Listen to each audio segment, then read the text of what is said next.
Monsieur Marcel Larocque, propriétaire de l'érablière chez Théo à Saint-Jogues. Merci beaucoup de nous accorder un peu de temps aujourd'hui.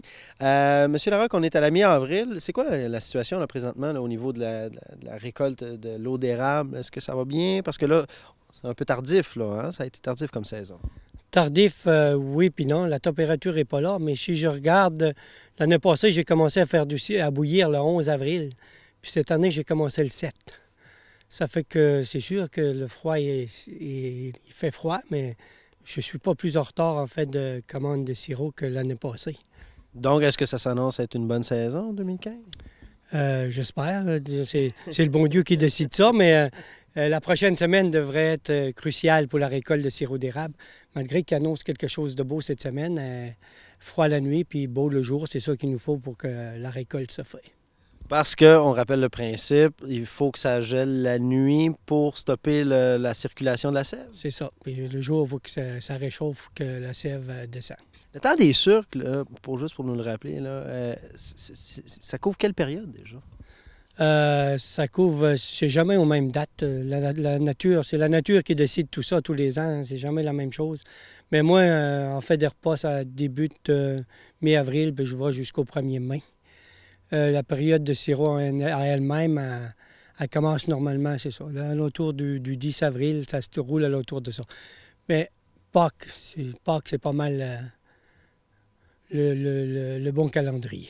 Là, vous êtes ouvert depuis 2 semaines, donc depuis Pâques. Oui, 3-4 jours avant Pâques. Dis-moi, votre érablière, ça fait combien de temps qu'elle est en opération? Présentement, ça fait 12 ans que je fais des repas. Puis de plus en plus, ben, c'est plus reconnu, puis le monde est plus satisfait. Ça fait que j'ai de plus en plus de monde. Puis c'est un plaisir de les recevoir aussi. Ben oui, oui. Ça ressemble à quoi, là, grosso modo, là, une journée de récolte de sucre? Là? On descend en bas, puis on va voir si c'est plein.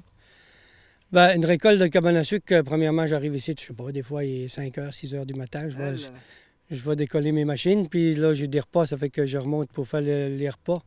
Puis là, je m'en vais checker si mes machines sont pleines de fioul. Puis là, on va bouillir après le souper, ça veut dire vers 11 h, minuit, on va commencer à bouillir pour demain.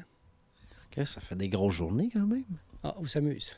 Il faut s'amuser, c'est surtout ça. La journée, tu t'amuses pas, tu fais pas ça. Pour les gens là, qui voudraient réserver, qui voudraient venir passer une avant-midi ou après-midi, vous servez des dîners principalement, c'est ça? Dîner, souper. Dîner, souper? Le monde, il y en a ce soir, ils apportent la musique, ils apportent le boisson. Moi, j'ai pas de permis, tout le monde apporte sa boisson, le petit vin, puis ils relaxent, puis ils arrangent ça le goût sur chez eux ici. Le meilleur moyen pour réserver, c'est de vous appeler? C'est d'appeler au 752-75-88 ou au 752-35-88 à Passepébiac. Parce que ça prend des réservations, parce que c'est buffet, puis pour être sûr comment quoi de bouffe, il faut préparer Puis je veux pas de réchaud, ça fait qu'il faut que je m'ajuste pour les personnes en conséquence. M. Larocque, merci beaucoup de nous avoir reçus. On vous souhaite un bon temps des sucres 2015. Ça m'a fait plaisir de vous recevoir.